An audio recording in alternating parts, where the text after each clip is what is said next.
Assalamualaikum warahmatullahi wabarakatuh. Alhamdulillah wassalatu wassalamu ala rasulillahi amma ba'du.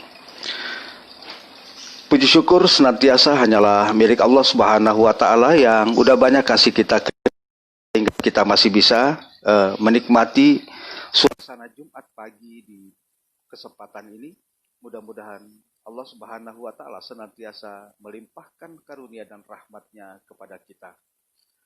Sahabat-sahabat yang dimuliakan oleh Allah Subhanahu wa taala, di dalam surat Al-Baqarah ayat pertama Allah Subhanahu wa taala berfirman, A'udzubillahi minasyaitonirrajim.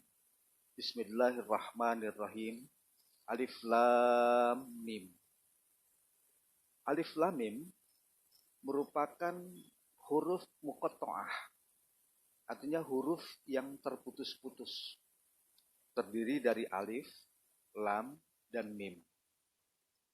Lalu apa sih makna alif lam mim ini sebenarnya? Para ahli tafsir, para ulama bahasa banyak membahas masalah huruf muqatta'ah yang ada di awal-awal surat Al-Quran ini. Bahasan mereka panjang lebar tentang masalah ini. Ada yang ke kanan, ada yang ke kiri. Akan tetapi ada yang terdekat di akal kita adalah pendapat ahli tafsir yang mengatakan anna bayanal ilahiyah biftitahi ba'dus suwari bi ahrafin muqatta'ah yu'arrifuna ala hadzal Qur'an min janibil ijazi fihi. Bahwa penjelasan Allah dengan membuka sebagian surat dengan huruf yang terputus-putus, Allah ingin memberitahukan kepada kita tentang Al-Quran ini dari sisi ijaz, dari sisi mukjizat yang ada di dalamnya. Maksudnya begini, inilah Al-Quran yang kalian perselisihkan ketika turun tersebut. Di mana di antara waktu itu di antara orang-orang ada yang mengatakan bahwa Al-Quran ini syair. Ada yang mengatakan Al-Quran ini kitab sihir. Ada yang mengatakan Al-Quran itu buatan manusia. Ada yang mengatakan Al-Quran itu buatan Nabi Muhammad. Pokoknya macam-macam, mereka berbeda pendapat, berselisih tentang Al-Quran ini. Dan Al-Quran yang mereka perselisihkan ini kan terdiri dari huruf-huruf hijaiyah. Alif, lam, dan mim.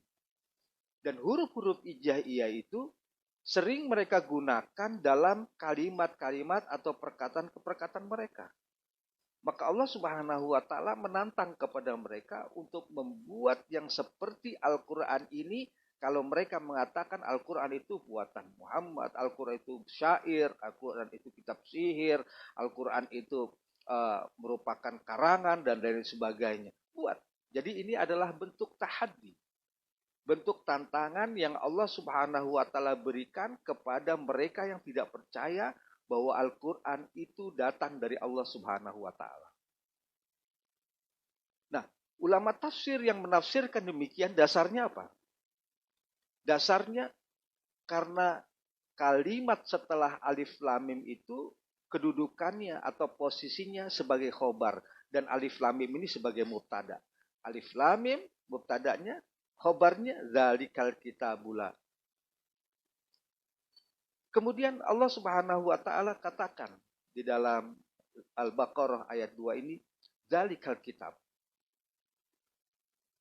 Zalikal kitab, zalika itu kata penunjuk jauh.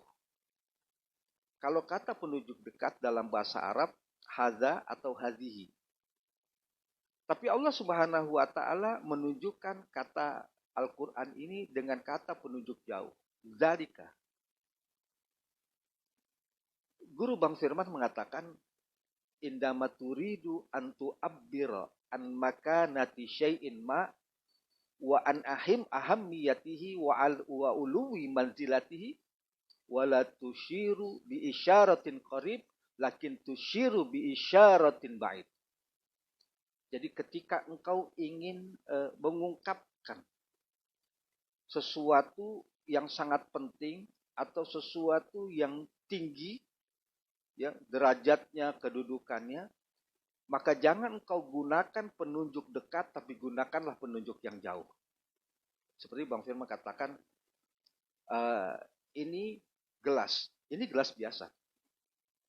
Tapi ketika Bang Firman katakan itu gelas, berarti gelas ini bukan seperti gelas-gelas lainnya. Gelas ini sangat luar biasa, atau gelas ini memiliki satu kenangan yang sangat luar biasa yang tidak dimiliki oleh gelas-gelas lainnya. Inilah gaya bahasa Allah Subhanahu wa taala di dalam Al-Qur'an. Dan Allah Subhanahu wa taala katakan, "Dzalikal kitab la raiba." La raiba ini artinya tidak diragukan lagi. Jadi tidak diragukan lagi bahwa Al-Quran itu bukan perkataan manusia. Tidak diragukan lagi itu perkataan Allah. Bukan sihir, bukan syair, bukan buatan Nabi Muhammad. Gitu. Itu langsung dari Allah Subhanahu wa taala. Lalu kita bertanya-tanya, kenapa Allah Subhanahu wa taala cantumkan la raiba? Kan bisa saja langsung dzalikal kitabu hudal lil muttaqin. Tapi Allah katakan la raiba.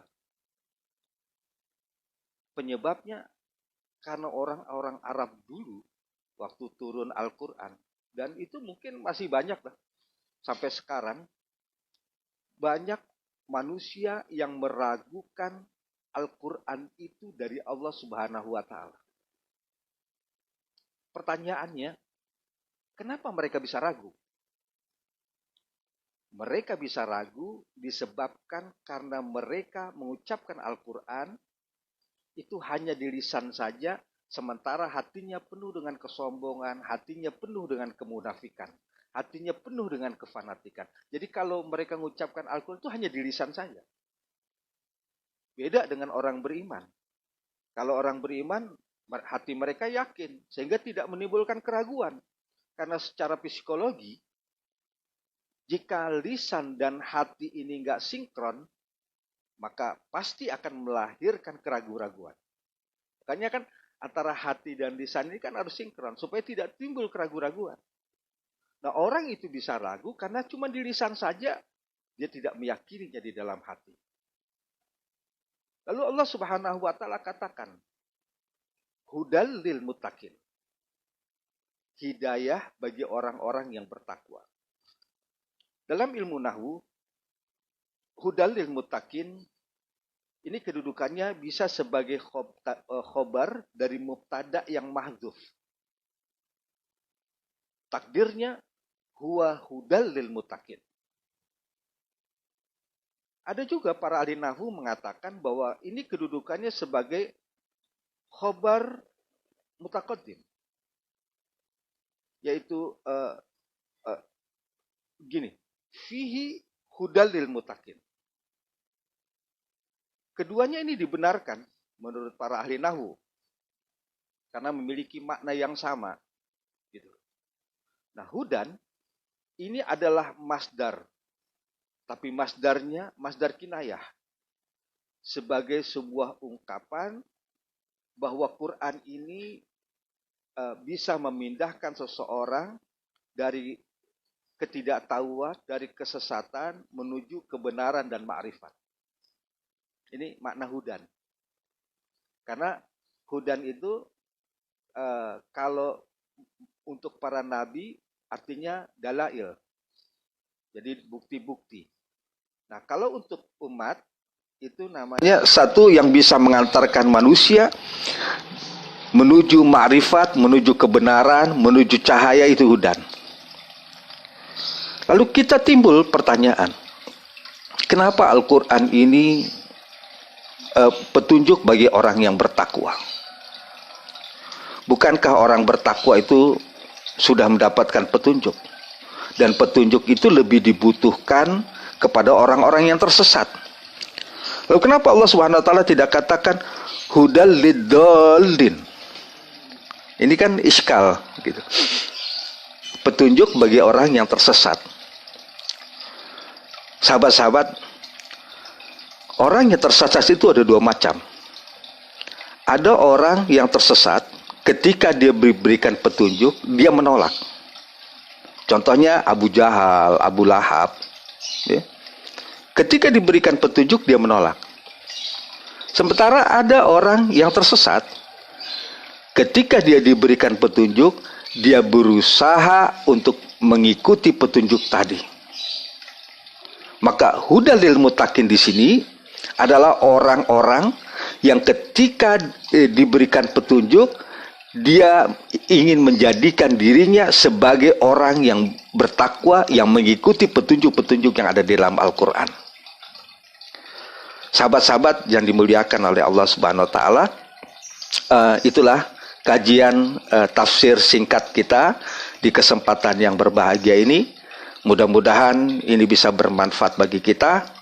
Step by step, perlahan demi perlahan, pelan-pelan, ayat per ayat, insya Allah nanti akan kita kaji dalam kajian Islam penyelamat anak bangsa akibat kurang ngaji. Sahabat-sahabat yang dimuliakan oleh Allah Subhanahu Wa Taala, demikianlah kajian singkat kita di kesempatan yang berbahagia ini. Kebenaran hanya milik Allah Subhanahu Wa Taala dan Rasulnya. Billahi taufik wal hidayah. Wallahu muwaffiqil aqwamit thoriq. Wassalamualaikum warahmatullahi wabarakatuh.